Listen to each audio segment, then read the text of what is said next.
നമസ്കാരം. Raf talks ഫുട്ബോളിലേക്ക് ഏവർക്കും സ്വാഗതം. കഴിഞ്ഞ സീസണിൽ FC ബാഴ്സലോണയെ പരിശീലിപ്പിച്ച ചാവിയാണ് യുവ പ്രതിഭയായ ലാമിൻ യമാലിന് അവസരങ്ങൾ നൽകി തുടങ്ങിയത്. എന്നാൽ ബാഴ്സലോണ മോശം പ്രകടനമായിരുന്നു നടത്തിയിരുന്നത്. അതുകൊണ്ട് തന്നെ അദ്ദേഹത്തെ ബാഴ്സ പുറത്താക്കുകയായിരുന്നു. നിലവിൽ ഹാൻസി ഫ്ലിക്കിന് കീഴിൽ ഗംഭീര പ്രകടനമാണ് ബാഴ്സലോണ നടത്തിക്കൊണ്ടിരിക്കുന്നത്. അതിനെ ചുക്കാൻ പിടിക്കുന്നത് ലാമിൻ യമാൽ തന്നെയാണ്. ഈ ലാലിഗയിൽ 5 മത്സരങ്ങൾ കളിച്ച താരം 7 ഗോൾ പങ്കാളിത്തങ്ങൾ വഹിച്ചു കഴിഞ്ഞിട്ടുണ്ട്. ഇന്നലെ നടന്ന മത്സരത്തിൽ 1-നെതിരെ 4 ഗോളുകൾക്കാണ് ജിറോണയെ FC ബാഴ്സലോണ പരാജയപ്പെടുത്തിയിട്ടുള്ളത്. മത്സരത്തിൽ ഇരട്ട ഗോളുകൾ നേടിക്കൊണ്ട് തിളങ്ങിയിട്ടുള്ളത് ലാമിൻ യമാൽ തന്നെയാണ്. മത്സരശേഷം ഫ്ലിക്കിൻ്റെ ബാഴ്സലോണയെ വ്യത്യസ്തമാക്കുന്നത് എന്താണ് എന്നതിനെക്കുറിച്ച് ചില കാര്യങ്ങൾ ലാമിൻ യമാൽ പറഞ്ഞിട്ടുണ്ട്.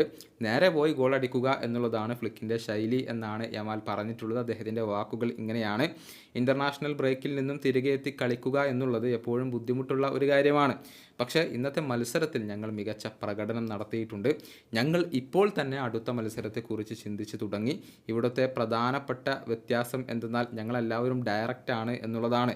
ഞങ്ങൾ റിക്കവർ ആയിക്കഴിഞ്ഞാൽ ഗോളുകൾ നേടുന്നതിനെക്കുറിച്ച് മാത്രമാണ് ചിന്തിക്കുക.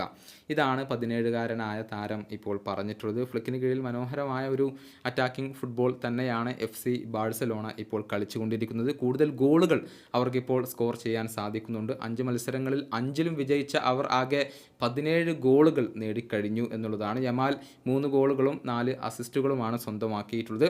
അതിവേഗം മുന്നേറ്റങ്ങൾ നടത്തി ഗോളുകൾ നേടുന്നതിന് പ്രാധാന്യം നൽകുന്നു എന്നുള്ളത് തന്നെയാണ് ചാവിയുടെ FC ബാഴ്സലോണയിൽ നിന്നും ഫ്ലിക്കിൻ്റെ ബാഴ്സയെ ഇപ്പോൾ വ്യത്യസ്തമാക്കുന്നത്. ഈ വീഡിയോയുടെ അവസാനിപ്പിക്കുന്നു. ഫുട്ബോൾ ലോകത്തെ കൂടുതൽ വിശേഷങ്ങളുമായി റാഫ് ടോക്സ് കൊണ്ടുവന്നാം.